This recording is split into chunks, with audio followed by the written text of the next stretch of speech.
All right, that's strange. I normally get a notification from GoToWebinar that we're starting, and I didn't hear that. So, good afternoon, everyone.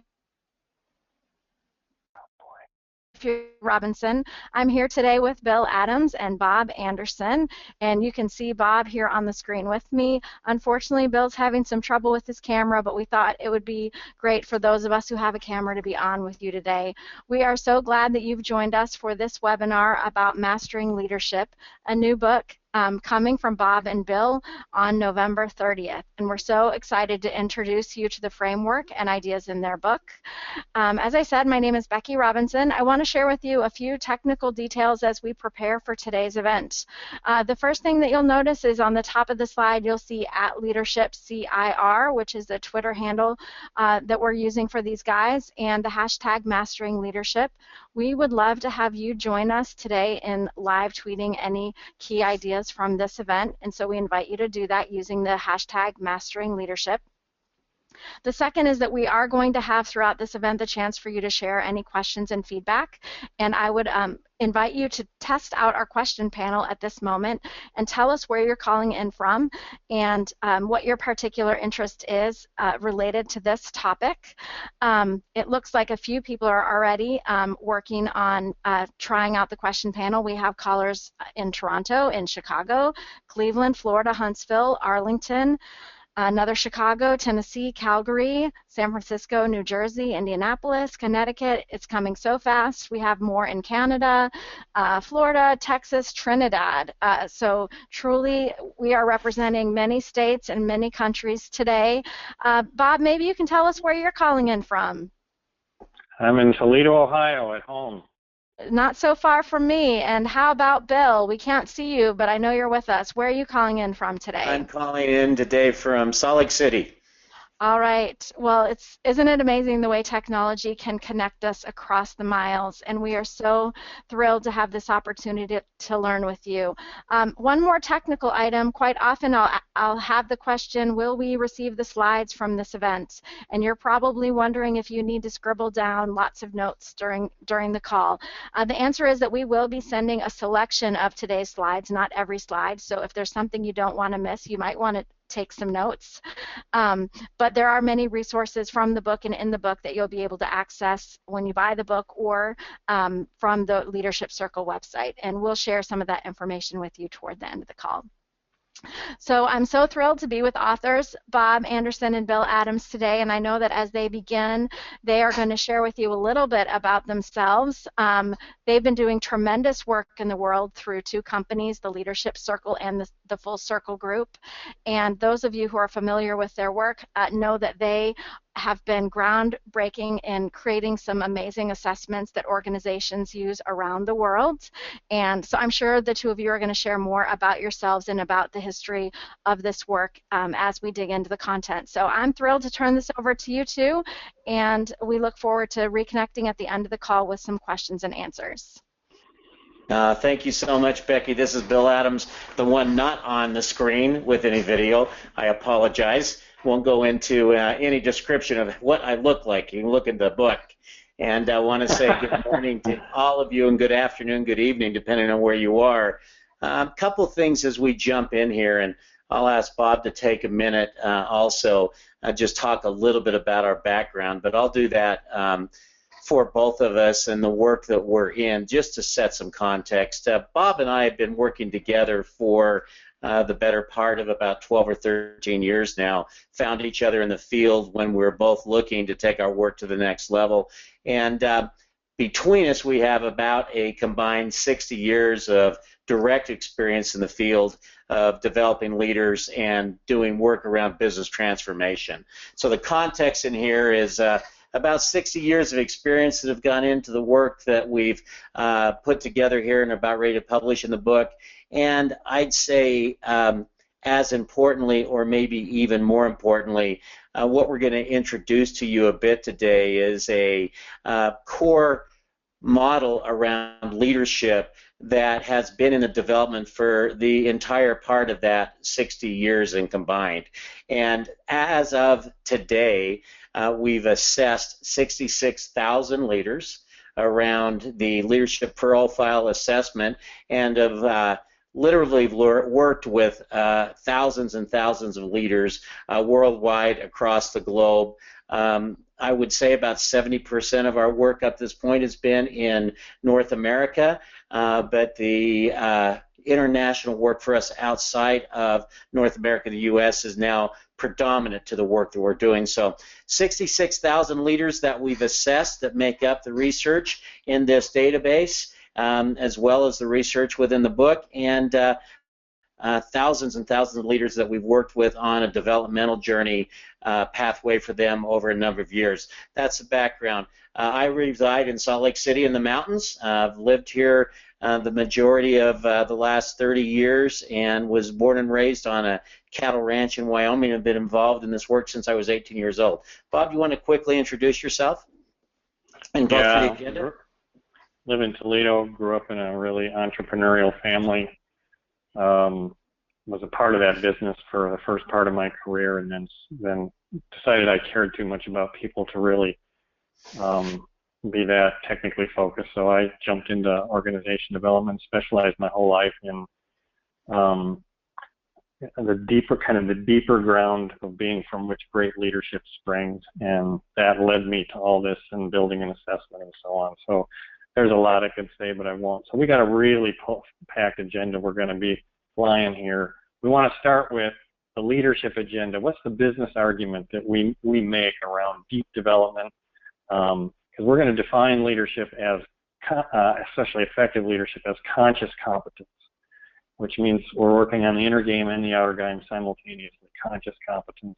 We've developed, I spent first 20 years of my career really looking at how to integrate the field that came together in an integrated model, which we're now calling the universal model of leadership. We will give you a thumbnail sketch of what that looks like. The leaderships built around that are built right into that are all the work from adult development on stages of development and therefore stages of leadership that evolve or emerge as consciousness evolves. And then we want to talk about the leadership circle profile, just very briefly so that you can understand some of the research and the case application. We're going to do a short case at the end of the presentation. So that's our agenda packed, so we're just going to jump right in. So I want to talk about setting a little bit of context here, as well as the core argument that we make around why leadership development or developing leaders is not only something that brings a leadership and a development agenda imperative to business and to organizations, but also creates a competitive advantage.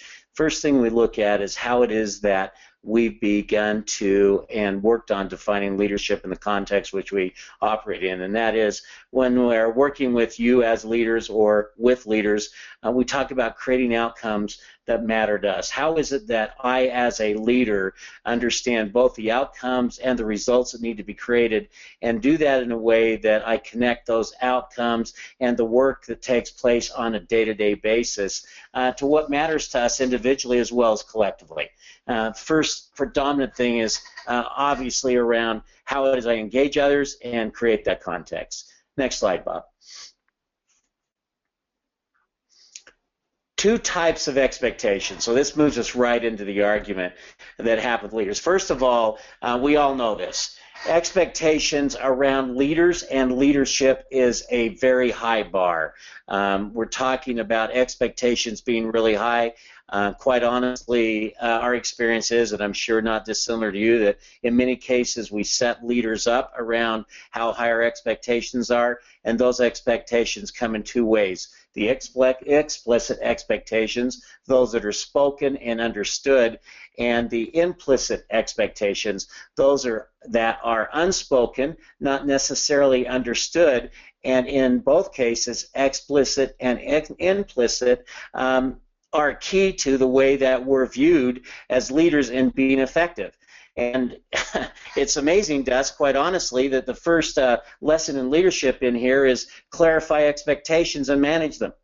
Find out what the explicit expectations are, have those conversations, find out what the implicit expectations are, have those conversations, and measure those, because it's a high enough bar around leadership effectiveness. If we don't do that, we have an issue. Let's move right in and talk about leadership effectiveness. Next slide. So here's the core. This is a no-brainer, and you should look at this and go, absolutely. When we raise this conversation that effective leaders outperform ineffective leaders every time, we just flat out don't get any argument with it. Understand that that's a given. What is interesting in here is that the next piece of this, when we talk about effective leadership, and that being consistently outperforming ineffective leaders, the next question is, how effective are you and how do you know? And what percent of your time, if any, do you spend on developing your effectiveness as a leader? In other words, leadership development.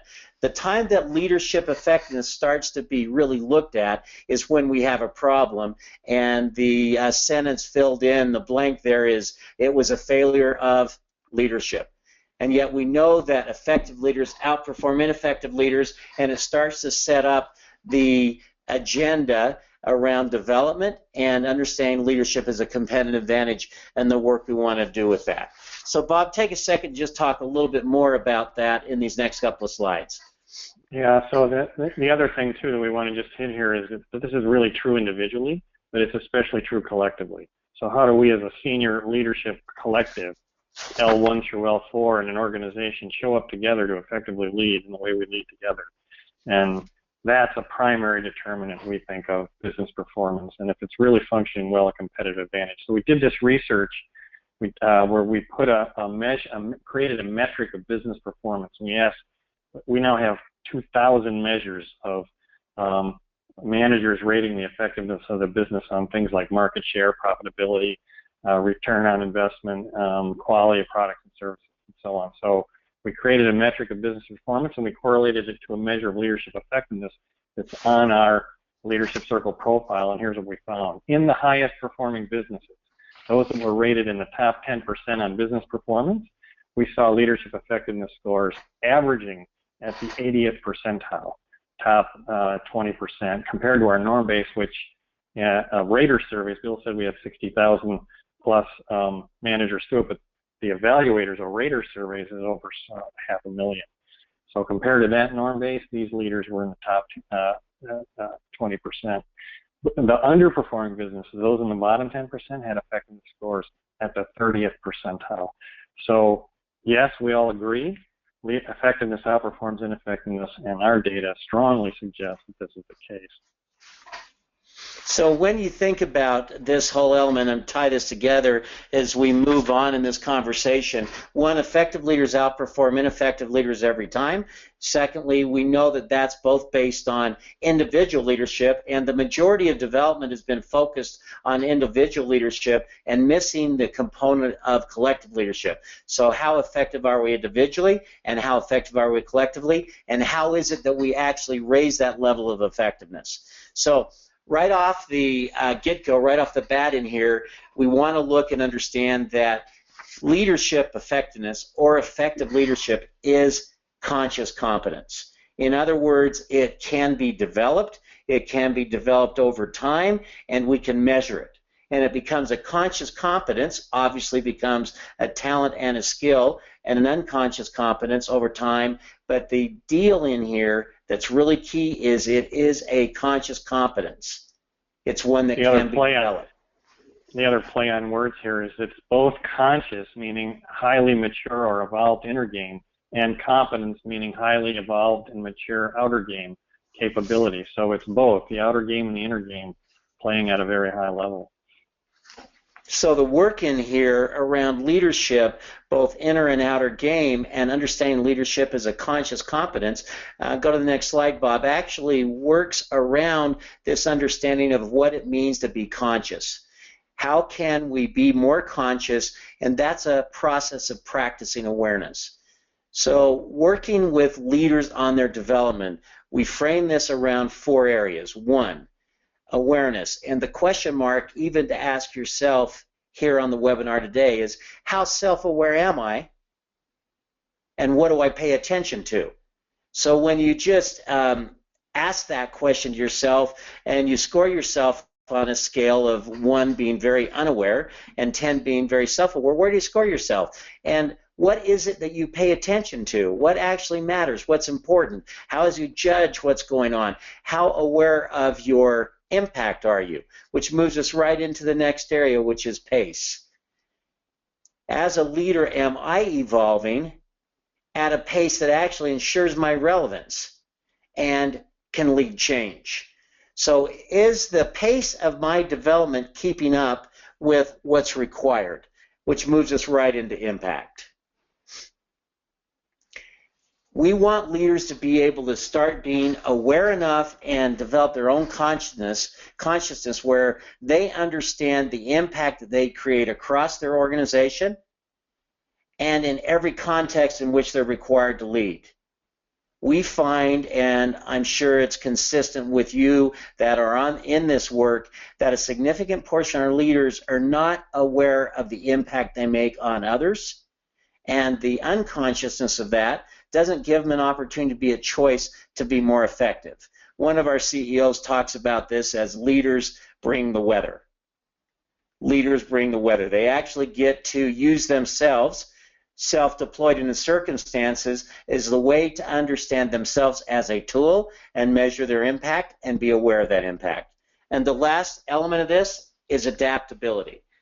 How adaptable and capable am I at meeting the complexity of our business? Understand that as complexity increases, that I have to also be able to adapt and learn and grow. So practicing awareness, being conscious, is a matter of feedback, both inside and outside. Awareness, pace, impact, and adaptability are all key to that. And essentially, we've got two choices in here.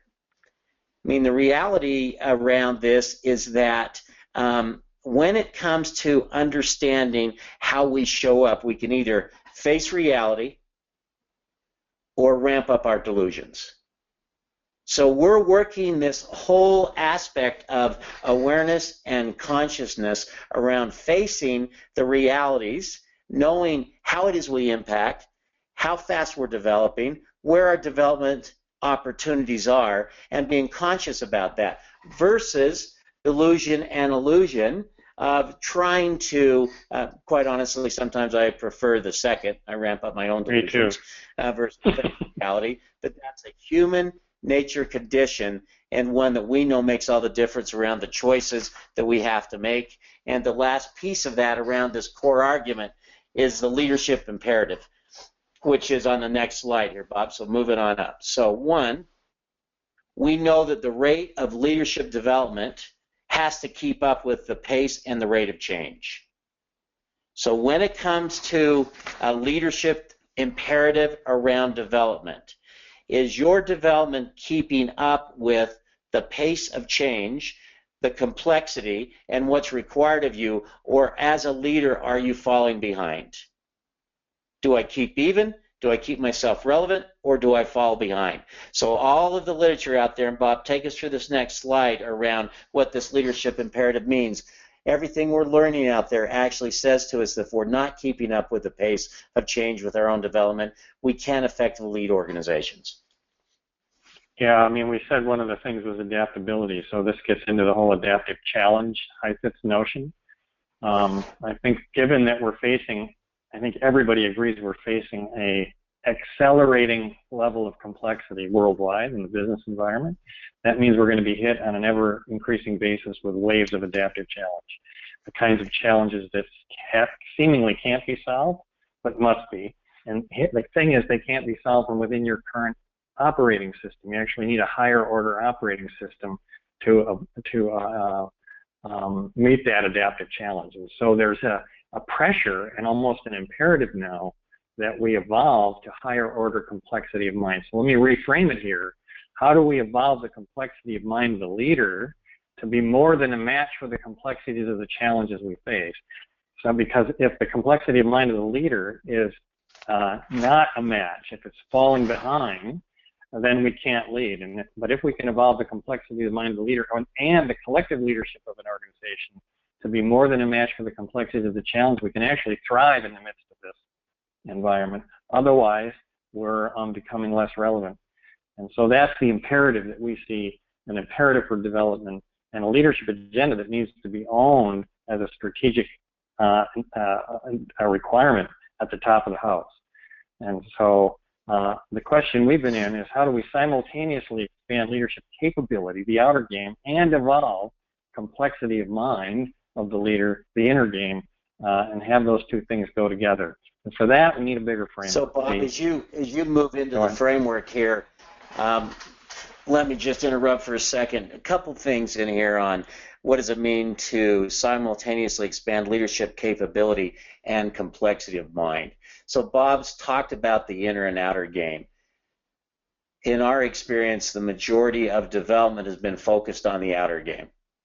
We've talked the inner-outer game for a while. We understand that consciousness is important, understanding mind and how we actually develop the complexity of mind is important, but the majority of the focus has been on the outer game.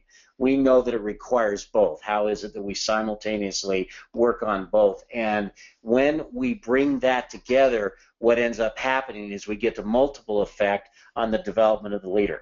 We see it in all of the work that we're doing now. We'll share with you a brief case study around that at the end of the webinar this morning, and we'll set up the conversation in here, and Bob will talk about it in a couple minutes, that we know structure determines performance.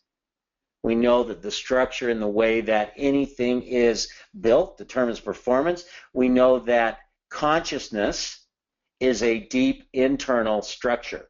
It's the strongest structure of performance. The way that one brings to themselves to the world of leadership and work is determined primarily by that inner game. That structure determines that performance. So use that as a context as we start talking now about that, and we'll come back to it here in a couple of minutes. Yeah, that's great, Bill. We also, just to add on that, not only do we focus primarily on the inner game, outer game, but if we do focus on the inner game, we focus on it almost to the exclusion. It's like, how is that connected to the outer game? So how do you get the conscious competence in one conversation and have that in a business relevant conversation? And so to do that, we need a bigger framework. I would submit that the state of the art of leadership development right now is not up to the challenge of developing leaders, the complexity of the challenge of developing leaders for the complex times that they're facing. So we need a bigger framework, and for that we've developed what we're now calling the book the Universal Model of Leadership. We don't have time to get into it all, but we'll just kind of sketch it here as briefly as we can. So as I said, I spent the first 20 years of my career looking at the field of leadership, figuring out how do all these it's a fragmented collection of really great stuff, really good theory and research. How does it all fit together and integrate in a way that creates a larger understanding or meta model of leadership? Because if we have a better model, we can up the probability of accelerating the pace at which we can develop leaders. And so when that all came together, I developed the Leadership Circle profile. The profile is, and this is how we display results in Leadership Circle profile. The profile is actually a picture, a rendition of the model, how all the dimensions are laid out, how they interrelate to each other dynamically, and so on, is actually an integration of the field and the best research and theory that's come out of the field in the last 50 years. So we're going to use this image to try to talk about the model. So let's just start in. The top half, as you noticed me, is labeled creative, the bottom half reactive. This ties to a number of frameworks in leadership literature. Robert Fritz, or Peter Senge talked about a creative orientation, reactive orientation, but more importantly, it points to a whole body of literature on adult development. Now, in my 20 years of really looking at the field and trying to integrate it, I came across this late, actually. And when I came across this work, it completely reorganized how I understand leadership and how all of it fits together. So this comes from the work, this particular framework comes from the work of Bob Keegan at Harvard. He's one of the foremost researchers in the field of adult development and relating that to leadership. And so we're not going to have time to go into what each of these different levels means for leadership. We'll touch on it, but the main thing here to get is that when leadership is evolving to higher order, this is Bill's notion of structure, higher order structure. They're like operating systems, right? We know what happens when the operating system moved from DOS to Windows. Immediately we're able to handle more complexity with greater mastery, greater ease, and so on. So This is the same notion. When consciousness evolves, makes a leap step evolution from one stage to the next, you're literally operating in a different structure. It's designed for very different performance, and you get very different results out of it. And so that notion here is that consciousness is the operating system of performance, and it evolves through progressive stages like DOS, Windows, Windows 10.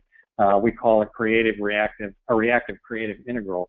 These are sequentially higher order operating systems, and when leaders move into them, their performance takes a pretty big step. So this is complex. Rather than talk about it theoretically, I think we see it already. So here's 3 women leaders. And you can, just take a look. I had to put somebody in the bottom box. This is not a political statement here. This is simply a statement. Here's the question you might ask. How prepared was the inner game of these leaders for the complexities they faced?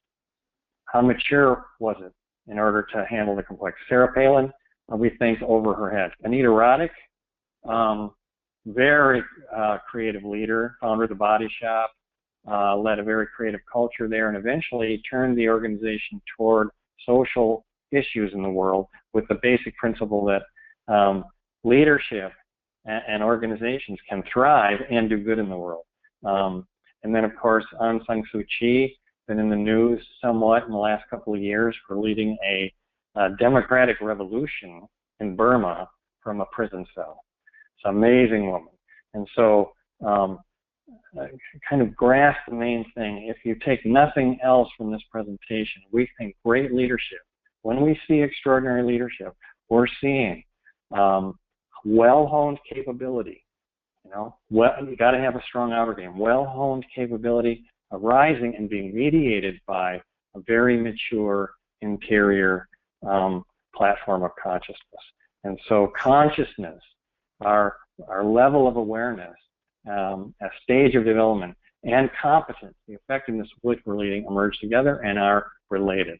And so we actually measured or tested this framework. We did a study with Notre Dame University. We put 90 managers through 2 assessments. The first was a stage of development assessment, one of the best in the field, developed by Bill Torbert, Susan Cook-Gruder. It measures fairly accurately, best psychometric one we could find, that fairly accurately measures what operating system are you running? What level or complexity of mind are you operating? What meaning-making system are you operating out of? And we correlated that measure to a measure of leadership effectiveness. It's on the Leadership Circle profile, and this was the correlation we came out with, 0.75. You can see the upward curve. In other words, the more conscious we come as we move into higher order operating systems, with a high probability, we're going to be operating more effectively at leadership.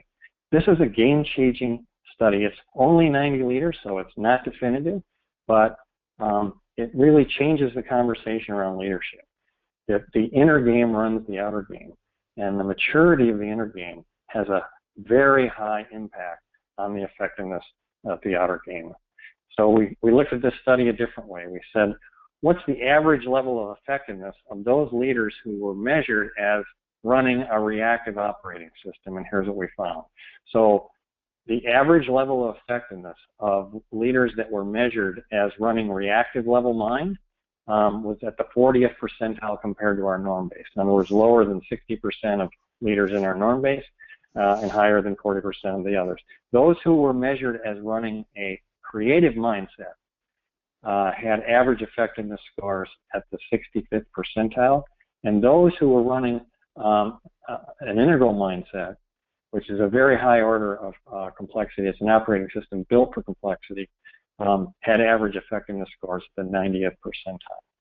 Now, So, only 5% of leaders are running that operating system, 15% or more on creative, and about 75 to 80% of us are running a reactive operating system. And that, we think, is the leadership agenda, because reactive structure of mind, operating system, is not complex enough for the challenges we face as leaders. It takes creative or higher in order to really be effective in the midst of the kind of challenges we're coming up against. Bill, So we've you're got going to say two something? here, Bob, as you're moving along. One, 65, 70, as high as 80%, Bob said, of adults operate in the reactive. So we're not making a claim of good, bad, right, wrong. What we're saying is ineffective and less effective and more effective. And the key in here is that better results with less energetic cost. So what we find is that both the cost on the leader, him or herself, as well as those that they are leading, becomes less costly the farther we move up from reactive to creative. So the energetic cost, what's required of us as leaders, and the cost and benefit for those that we are leading, actually energetic costs go down and the benefits go up with less work. Yeah, well said. And so the model, the universal model of leadership, the vertical axis on the model are stages of development. The horizontal axis, we call the top half creative, the bottom half reactive. The horizontal axis is task and relationship. So this goes all the way back to the 1950s Ohio State studies where they did all kinds of leadership research that came away saying that most of the variation in leadership effectiveness can be explained by two variables: how well you manage relationships and deal with people, and how well you manage tasks and create results. And so that creates a four-quadrant grid that underlies the framework. You got to have one of these in order to be legitimate in our field, and this is ours. But in reality, you can manage people in a creative way that empowers and involves them. You can manage reactively, which gives up a lot of power in service of harmony. You can manage creatively in terms of tasks, building high-performing organizations focused on vision and purpose, results, strategy, and so on, or drive an organization task reactively, and that has consequences. And so into this framework, you can put all the best leadership literature that's developed into the last 50 years and organize it. So let's just look at what we did here. So the first dimension on task creative, right? First dimension on task creative we call achieving. This is all the work all the way back to McClellan's work on need achievement through Robert Fritz, Peter Senge, and so on, saying focus on results, strategy, vision, purpose, all that literature. Then you've got the systems awareness literature. That's just the work of Meg Wheatley, Marv Weisborg, Peter Senge's Fifth Discipline. My partner Bill Adams has spent his life working on how do you think systemically and design systems for high performance, redesign them and design them for high performance. And you got in the center here, authenticity, the work of Peter Block, how do you get authentic conversation to happen in the meeting room rather than at the breaks in the bathroom, and Kuntz and Posner's work on integrity. And so how you show up with high integrity and authentic conversation, really important to leadership. And then self-awareness, all the way from Abraham Maslow through Goleman's work on emotional intelligence, the heart of which is self-awareness. More self-aware you are, more likely you are to be effective. And of course, there's a whole plethora of literature on how well you develop people and build teams and form relationships, really important to being effective leaders. And it turns out that into those 5 buckets you can plug into all the competency research, all the best theory and framework that's developed in field leadership over the last 50 years. And then the bottom half, which maps out reactive mind, there are 3 basic forms here. Karen Horney in the 1950s wrote, when they organize and come into their kind of core character structure, they can do that in one of 3 ways. We call those 3 ways: complying, protecting, and controlling. So complying is heart-centered. And the basic gift or strength here is I'm a people person. So it's over on the relationship side. The problem here is that I'm identified with being seen as a people person, being liked, being accepted. And so I define my sense of worth and security and safety based on how you respond to me and whether or not you accept me and like me. And that makes me a nice person, but it also, I give up too much power in service of being accepted. Core fear here is being rejected. I'm going to go over to the opposite side on controlling. This is the opposite form of it, where complying is heart-centered and gives up power in service of harmony. Controlling is will-centered and takes up power in order to get results, but it's identified with results. So the core assumptions here are, I'm okay if I'm the guy who gets the results. And the fear is failure, and so the tendency here is to over-control, overdrive, because failure is not an option. And so when I'm identified with that strength, I have to be seen that way, or else it can drive a lot, it creates a lot of drive, but it can leave some bodies in the way. And then in the middle, you have protecting. This is head-centered. So complying is heart-centered, protecting is head-centered, controlling will-centered. Here, I'm okay if I'm seen as the smartest guy in the room, and I identify with my rational brilliance. So I bring strong argument. I can be harshly critical, analytical. Taken to an extreme, it can be experienced as arrogance, harsh, overly critical, remote, distant, and so on. And so if you're getting the sense, the top half really leads toward greater effectiveness. The bottom half are strengths being run reactively, and the stronger those strengths are, the stronger the reactive side of that is, the less effective it is. And so then you can fill in the bottom half of the circle with all the work that's been done in the field of cognitive psychology on the underlying beliefs and assumptions that, if you hold them, run behaviors that limit effectiveness. And that literally, that bottom half then maps out reactive structure of mind and how mind organizes itself when we're functioning from a reactive operating system. You can then fill in the top half with all the competency literature. The key competencies that we know from all the research are highly correlated to effectiveness and business results. And when you put all that together, you have a map that's both behavioral at two different levels of development, reactive and creative, and how you show up behaviorally, and underneath that is a map of consciousness, how consciousness is organized in order to, the inner game runs the outer game. And so now you have the most complete system for developing leaders that we know of, where you can work simultaneously the inner game and the outer game at various stages of consciousness. And so quickly here, I just want to give you some of the research on this. So let's look at this. Let's look at the research in the top half on this creative competencies. Right? Here's the data from our database. This is 500,000 scores relating the average score in the top half on those key creative competencies to a measure of leadership effectiveness. At 0.93, it doesn't get any stronger than that. That's huge. So literally, if you can improve your creative competency scores in the top half of the model, you're going to see an equal bump in your overall level of effectiveness. Bottom half is the opposite picture.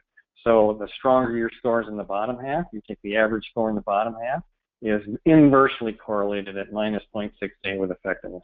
So the more we run in these reactive styles of leadership, the less effective we're likely to be.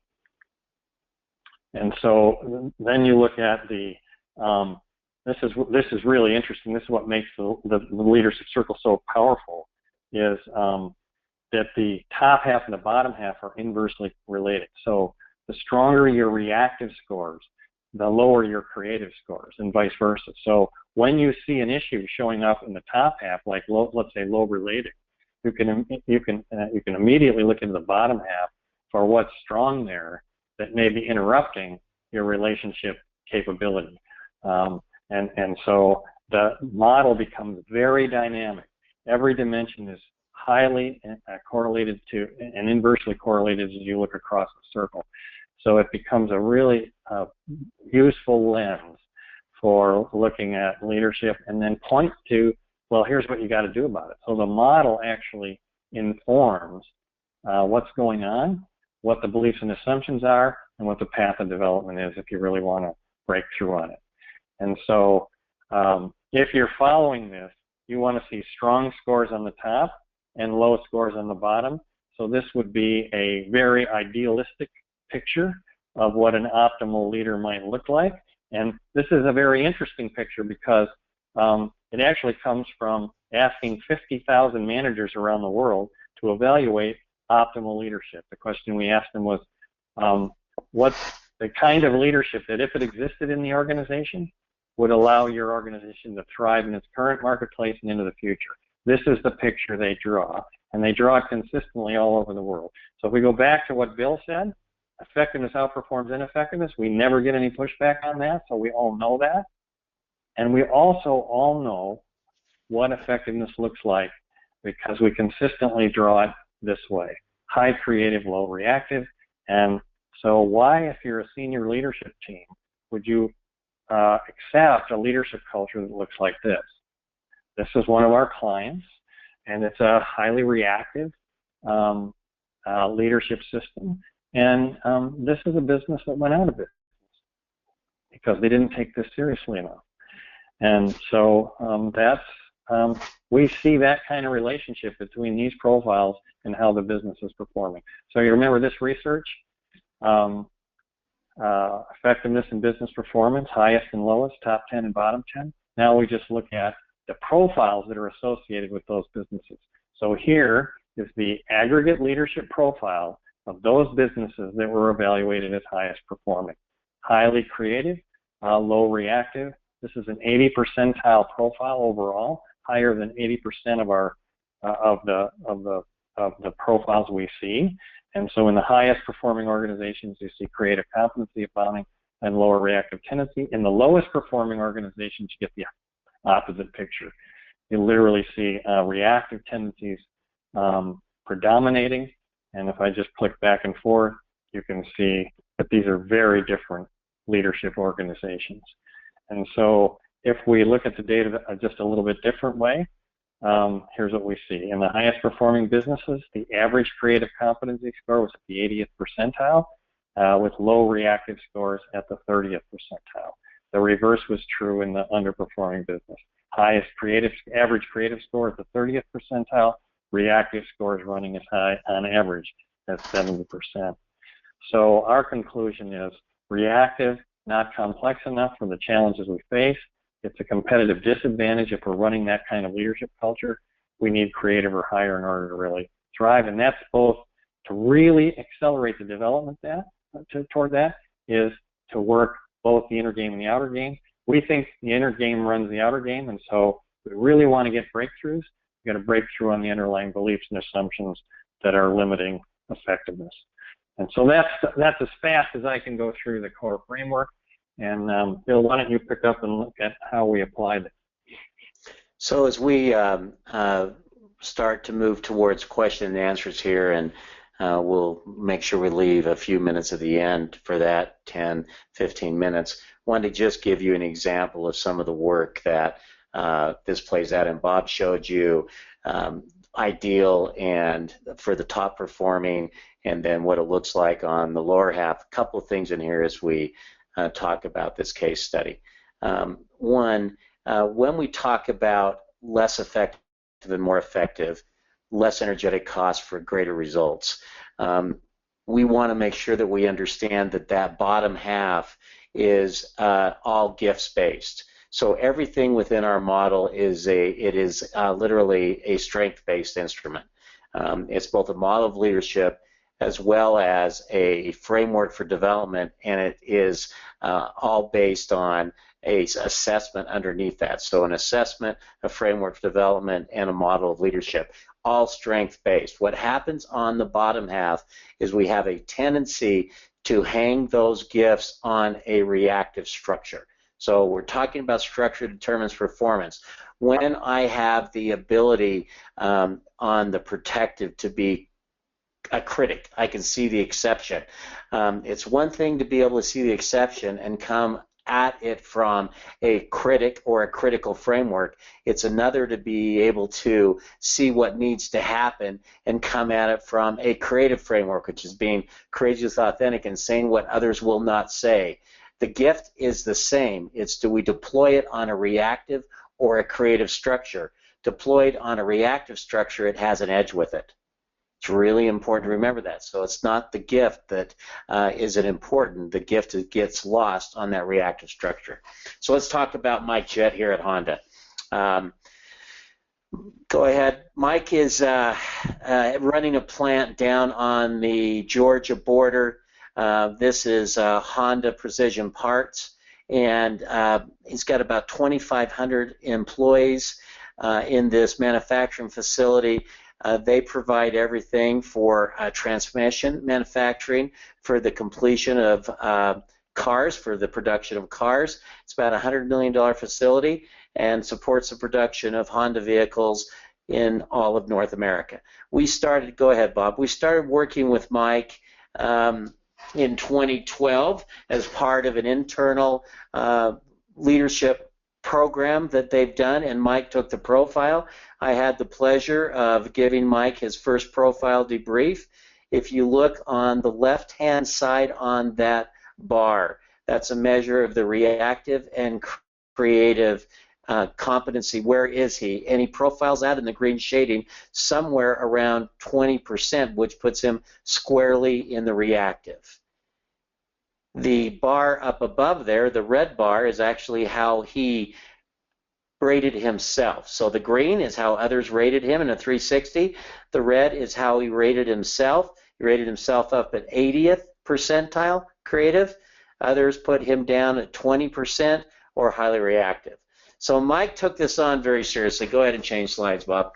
Mike took this on very seriously and made a decision that he was going to not only fully embrace the leadership system which they were part of at Honda, that he had to be part of that cohort, that he was also going to apply this to an organization.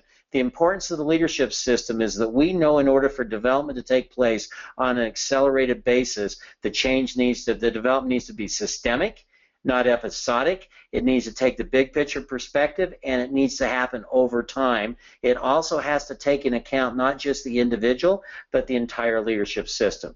So a leadership system is required for this, not just one element, but for development to take place on an accelerated basis and stick. So Mike took on this leadership system, next slide, Bob, and worked on it over the next 2 years, primarily on himself, but then started to engage the rest of his organization.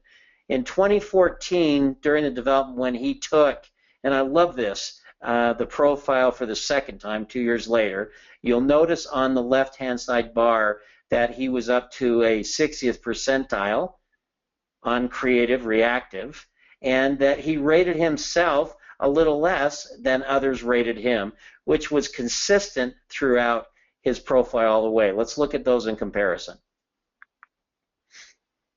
So here's his 2012 profile and his 2014 after the deployment of this leadership system. Obviously, we're not going to go into all of that.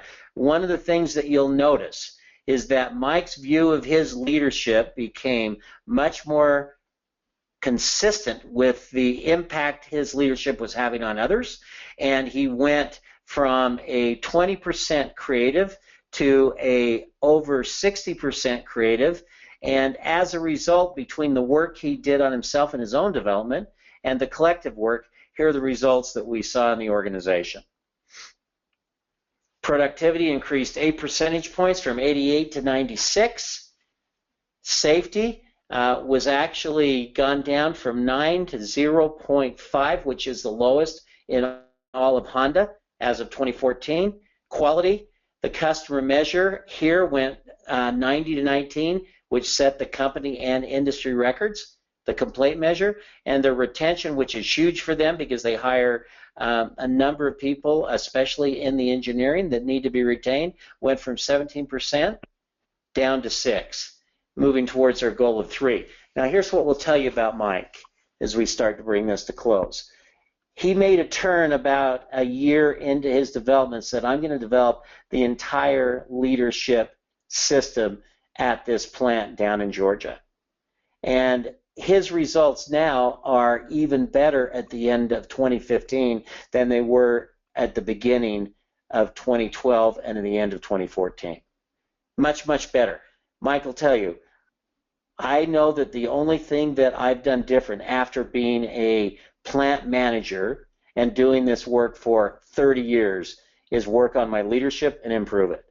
This is one of multiple examples we have around the world in the work that we've been doing. We've worked really hard to take both the what we consider to be world-class in understanding development and a core universal leadership model and the application of that in organizations, and that's what we're coming out with in the book. So with that, Bob, do you want to very quickly just show our purpose and our mission here from a higher purpose perspective? This is our purpose as an organization. Yeah. We exist to evolve the conscious practice of leadership, to steward the planet, and to awaken us all to our inherent unity.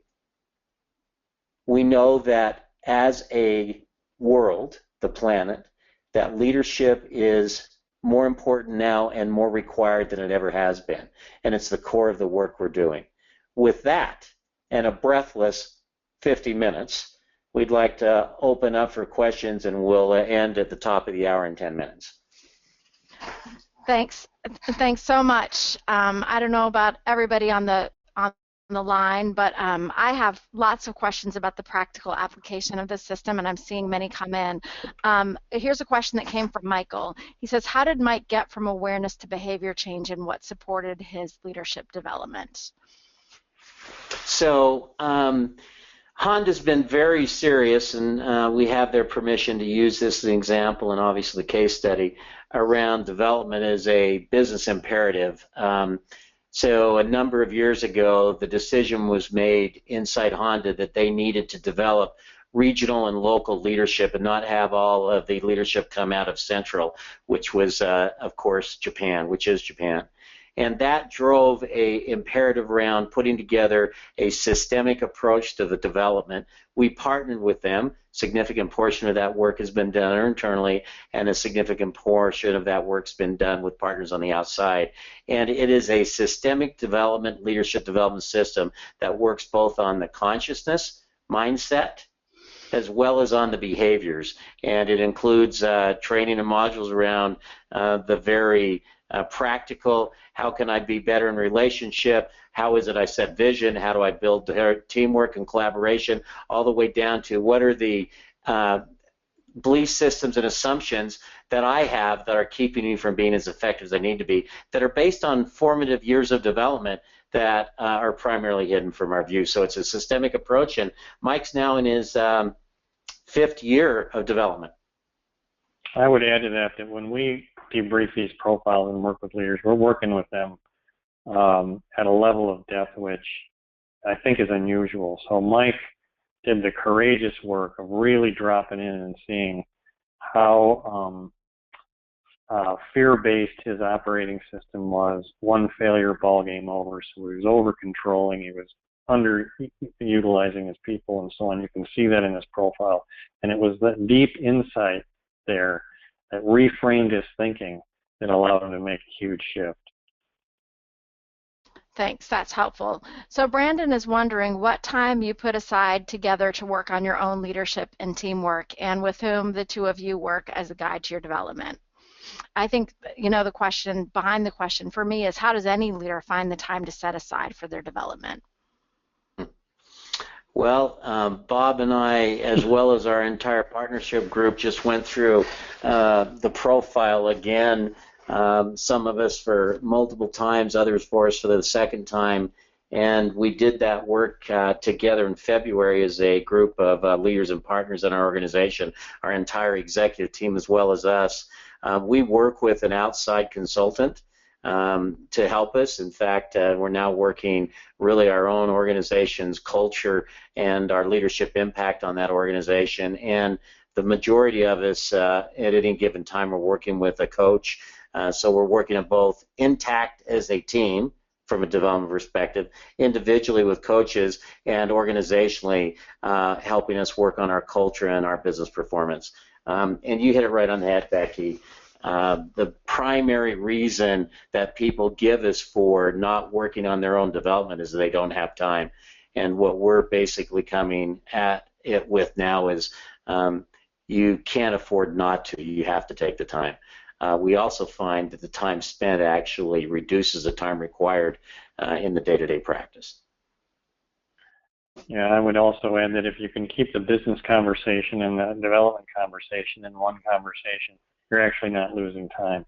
That's part of the way we work with the leadership system. They're actually having development take place inside business conversations. So time is optimized. The other thing I would say, Bill, I'm just thinking about a conversation you and I had. You don't build this kind of organization, merge and come together without a substantial degree of conflict.